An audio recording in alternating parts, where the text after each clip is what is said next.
Забор. Вот рядом со мной забор.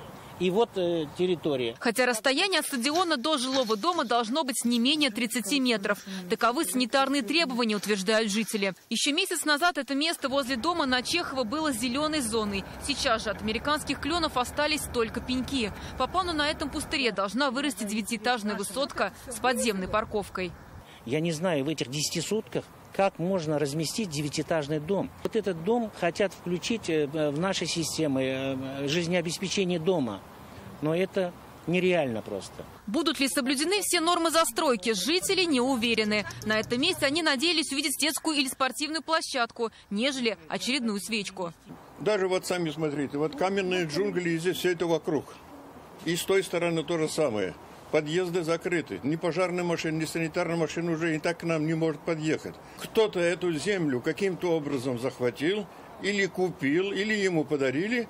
Ему надо оттуда выжать до коммерческую выгоду, как по принципу урвать и удрать. Еще один важный нюанс. Эта территория на улице Хади-ат-Ласи является исторической частью Казани, а рядом находятся охраняемые объекты.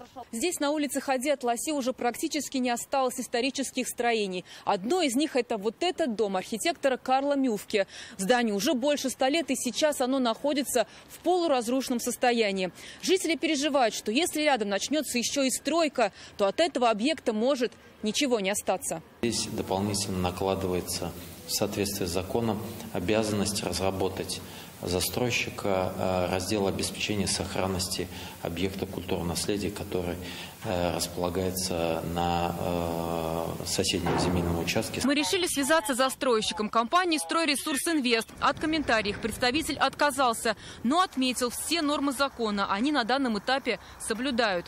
Мы отправили письмо с запросом в мэрию города, чтобы понять, есть ли у компании разрешение на строительство. Но к моменту выхода сюжета в эфир ответа мы не получили.